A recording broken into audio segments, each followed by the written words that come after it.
Hello नमस्कार, मी सोनाली. सगळ्या माझ्या गोडताईंचं मैत्रिणींचं अगदी मनापासून स्वागत आहे सर्वांना. श्री स्वामी समर्थ. हा व्हिडिओ खूपच छोटा आहे कारण याच्यामध्ये मी फक्त रेसिपी शेअर केलेल्या आहेत. दुसरी गोष्ट म्हणजे हा थोडासा तुम्हाला लेट येत आहे, त्याच्यामागं पण कारण आहे म्हणून तुम्हाला लेट येत आहे. संध्याकाळचं टायमिंग होतं आणि मी पापड जे तळायचे होते ते काम करत होते. परवा मला कमेंट आलेले होते की ताई हे जे पापड आहेत ना उडदाचे, तर हे पापड कितीला बसले तुला? तर जवळजवळ 350 रुपयाला पापड बसलेले आहेत. आपल्याला कमीत कमी 3-4 महिना आरामात जातात. कारण आपली जेव्हा पूजा होती ना, खूप सारी माणसं वगैरे येणार, आपल्या घरातले पाहुणे वगैरे, त्यामुळे विचार केला होता की कधी जर आपल्याला भात आमटी वगैरे नुसती करावी लागली तर त्यावेळेला पापड तळले की बरं होऊन जातं त्याच्यासोबत, म्हणून मी आणलेले होते. पण तशी काही बारी आली नाही, कारण का बऱ्यापैकी होता होईल तेवढं चपाती भाजी असा आपला बेत होता. त्या हिशोबानं मग जर बघायला गेलं तर मला आत्तापर्यंत ते पापड गेले, कारण त्यावेळेला तळलेले नव्हते, म्हणून मग मी आणलेले होते. तर 350च्या आसपास तुम्हाला कमीत कमी 3-4 महिन्याचे मिळून जातात. पापड तळून घेतले. त्याच्यानंतर विचार केला, थोडीशी सकाळची भाजी जी शिल्लक राहिलेली होती, मग मी विचार केला की ती जर भाजी संध्याकाळी खायची म्हटलं तर वाटतं की अरे तेच त्याच्यापेक्षा भातात टाकायची. म्हणून थोडंसं सोयाबीन जे होतं गरम पाण्यामध्ये भिजवून घेतलं. हलके हलके खडे मसाले टाकलेले आहेत. एक ताई म्हणत होती की ताई खडे मसाले जास्त वापरू नको, गरम मसाला वगैरे. हो, बरोबर आहे तुमचं. एकदम नॉर्मली पण नाही, एकदम जास्त पण नाही. आणि त्याचं असं म्हणणं होतं की आपला जो रेग्युलर मसाला आहे ना, त्याच्यामध्ये म्हणजे आपली जी चटणी असते ना, त्याच्यामध्ये खूप सारे आपण मसाले वापरतो.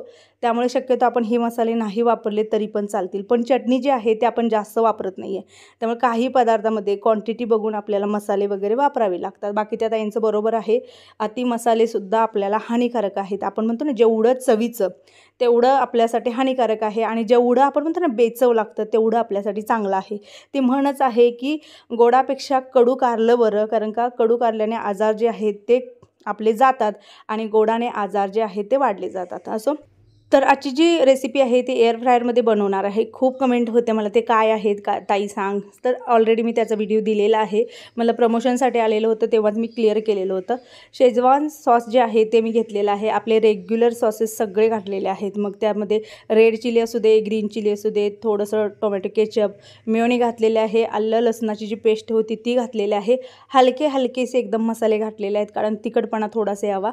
आणि सागरसाठी मी बनवत होते. आम्ही तर रेग्युलर खातो, पण तो कधी खायला मिळत नाही. भले घराच्या कडेला आहे, पण त्याचं रुटीन कधी जेवणाचं फिक्स नसतं, कारण तो JCP ऑपरेटर असल्यामुळे तो बाहेर कधी जेवतो. म्हणजे जिथं भाड्याला जाईल ना तिथलं त्यांना जेवण असतं, त्यामुळे कधी तो बाहेर जेवतो, कधी घरात जेवतो. त्यामुळे असं होत नव्हतं. मी म्हटलं चला आता फॅमिली पण गावाला गेलेली आहे आणि मी रेग्युलर चपाती भाजी वगैरे करत होते, हे थोडंसं वेगळं करूया.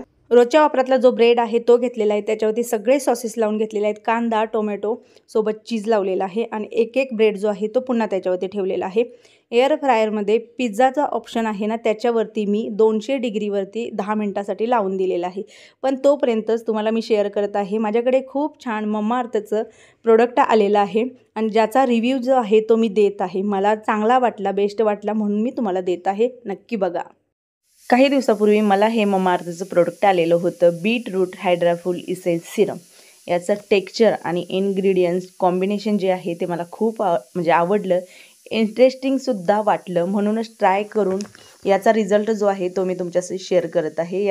याचं टेक्स्चर जे आहे ना ते गोगल गाईच्या म्युसिनसारखं आहे, पण हे कम्प्लिटली वेगळं आहे. मला असं वाटलेलं की मार्केटमध्ये जे सिरम मिळतात त्याच प्रकारचं असेल, पण नाही. बाकीच्या सिरमपेक्षा हे खूप जास्त हायड्रेट करतं आणि सूट करतं. यातील बीटरूट हे नॅचरली पिंक ग्लो देतं, सोबतच हायलॉनिक ॲसिड जे आहे ते स्किन हायड्रेट करतं. यातील बीटरूटचं नॅचरल टच स्किनमध्ये ब्लश ग्लो इन्फ्यूज करतं, आणि यातील 87% वॉटर कंटेंट असल्यामुळे स्किन सफल राहते. ऑडिशनली हायलॉनिक ॲसिड स्किनला हायड्रेट ठेवतं, म्हणूनच हे कॉम्बिनेशन जे आहे ते छान प्रकारे काम करतं आपल्या स्किनवरती. हे बघा, स्किनवरती हायड्रेट आणि स्मूथ दिसतं.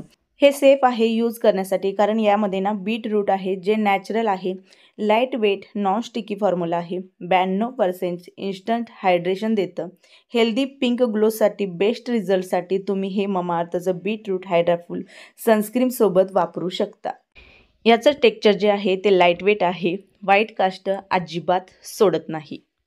आता हे प्रोडक्ट जर माझ्या कुठल्या ताईला घ्यायचं असेल तर कुठून घेऊ शकता, तर डिस्क्रिप्शन बॉक्समध्ये मी याची लिंक दिलेली आहे, तिथे जाऊन तुम्ही ममाअर्थचं हेच नाही तर कोणतेही प्रोडक्ट ऑर्डर करू शकता. माझा जो कुपन कोड आहे तो जर वापरला तर तुम्हाला 20% डिस्काउंट मिळून जाईल. PRAN 2024 हा माझा कुपन कोड आहे. हा जर वापरला तर 20% डिस्काउंट मिळेल. ममाअर्थचं एक ध्येय आहे की 2025 पर्यंत त्यांना 1 मिलियन झाडं जी आहेत ती लावायची आहेत.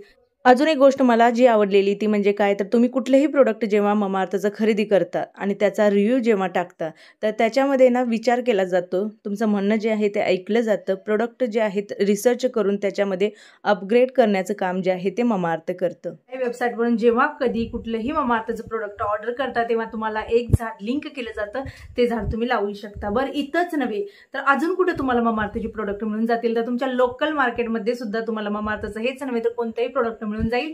सोबतच Amazon, फ्लिपकार्ट नाही का याही साईटवरती तुम्हाला ममाअर्थचे भरपूर सारे प्रोडक्ट जे आहेत ती मिळून जातील. तर असो डिस्क्रिप्शन मध्ये लिंक दिलेली आहे, ज्या कुठल्या ताईला पाहिजे असेल तर नक्की ऑर्डर करू शकता. आता जे ओनला लावलेलं आहे ना ते शिजतंय भाजतंय तोपर्यंत म्हटलं चला दुसरी जी आहे ती बॅच तयार करून घ्यावी. हे मात्र ब्रेड ना याला आकार नाही ना उकार नाही. सँडविच ब्रेड जे असतात ना त्याला प्रॉपर आकार असतो, ते आपल्याला वापरायला पण बऱ्यापैकी पडतात. पण आता आपण म्हणतो ना येळाला केळ, कारण प्रत्येक गोष्ट आपल्याला अवेलेबल होईल असं नाही. आणि अचानक माझा प्लॅन ठरलेला होता, जेवण थोडंफार शिल्लक होतं सकाळचं आणि म्हटलं चला नवीन जुनं पण त्याला पण बघायला मिळेल ह्या हिशोबाने केलेलं होतं. असं सगळं करून घेतलं.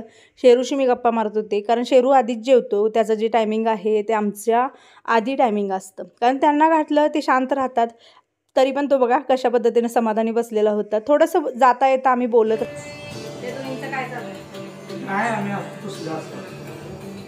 सस्ता पुष्पा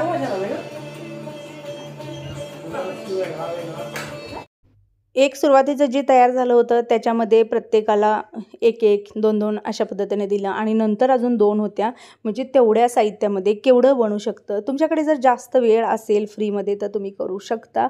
त्याच्यानंतर वांग्याची जी भाजी आहे ही दुसऱ्या दिवशीची रेसिपी आहे, ही मी शेअर करत आहे. एकदम साधी सिंपल. ज्यावेळेला वांगं आणि बटाटा मिक्स आपण भाजी करतो ना तर ती भाजी मी अशा पद्धतीनं करते. जसं तुम्ही पाहताय की खूप साध्या सिंपल रेसिपी मी शेअर करत आहे. माझे जुने जर व्हिडिओ बघितले तर खूप रेसिपी मी हेवी शेअर केलेल्या आहेत आणि त्याच्यामुळे खूप परिणाम झाला वजनावरती.